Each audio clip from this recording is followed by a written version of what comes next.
இறைவனை இரவல் கொடுத்தவன், நீங்க வணங்குற கடவுளே கடன் கொடுத்த இனத்தின் மகன். அதனால எங்களை நீங்க இதுக்குள்ள இரு அதுக்குள்ள இரு அதெல்லாம் சொல்ல முடியாது. இவர்கள் நீங்க இந்துத்துவான்னு சொல்லக்கூடிய இவர்களே கிறிஸ்தவத்தினுடைய ஏஜென்ட் சீமான், அப்படி ரெண்டு விதமான விமர்சனம். அது நீங்க அப்புறம் இஸ்லாமிய கைக்கூலியை விட்டுட்டீங்க, திராவிடர்கள் RSS கைக்கூலியை விட்டுட்டீங்க. அப்படி பார்த்தா இந்த நாட்டில் அதானி அம்பானியை விட பெரும்பழக்காரன்னா நான் தான் இருந்திருக்கணும். ஏன்னா நீங்கள் திமுகவை ஏற்றுட்டிங்கன்னா RSS பிஜேபி பெட்டி கொடுத்துரும், பயங்கரமாக பணம் கொடுத்துரும். தம்பி விஜய் கருத்தை ஏதாவது எழுத்து பேசிட்டீங்கன்னா அவர் என்னங்க இப்படி சொல்றீங்கன்னு தம்பி கேட்டா திமுக பெட்டி பெட்டியாக கொடுத்துரும் உங்களுக்கு. ஆமாம் கொடுத்துரும். அப்போ நீங்கள் RSS எழுத்து கொடுத்துட்டீங்கன்னா இஸ்லாமிய கிறிஸ்தவர்கள் கோடி கோடியா கொடுத்துருவாங்க.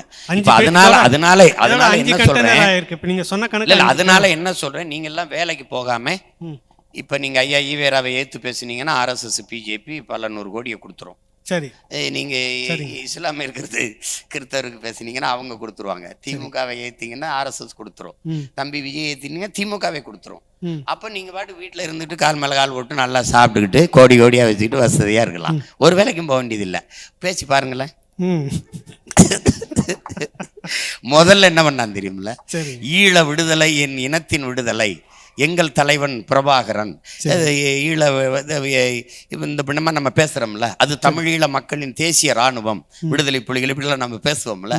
ஈழம் ஒரு தேசிய இனத்தின் தேச கனவு, தனித்த பெரும் தேச கனவு, அது தமிழ் இனத்தின் தாயக விடுதலை, அப்படி பேசுறோம்ல. பயங்கரமா பெட்டி ஈழத்தமிழர்கள்ட்ட கோடி கோடியா வருது. LTT பல 1000 கோடியை கொட்டி கொடுத்துருச்சு. அப்படி கொஞ்ச நாள் ரொம்ப நாளா ஓட்டிட்டு இருந்தாங்க, உங்களுக்கு தெரியும். அது அப்போ நான் சொன்னேன், நீங்க கேஸ் தான் வரும், கேஸ் வராது, ஒரு வழக்கா போட்டு உள்ளதல்வானே ஒழிய காசு வராது, கேஸ் தான். அது என்னன்னா உங்களுக்கு இருக்கிற அந்த இன உணர்வு மான உணர்வை ஊனப்படுத்துறதுக்கு இது இப்படி பேசிக்கிட்டே இருப்பான்.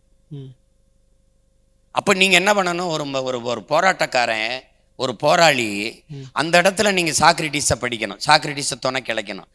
வாதத்தில் தோற்பவன், உன் வாதத்தில் தோற்பவன் அவதூற கையில் எடுத்துருவான். புரியுதா உங்களுக்கு? அயோக்கியர்களின் கடைசி ஆயுதம் அவதூறு தாண்டாங்கிறப்பல. அதனால நம்ம என்ன பண்ணணும், அங்கிட்டு அவதூறு அங்கிட்டு தூர போடான்ட்டு போயிட்டே இருக்கணும்.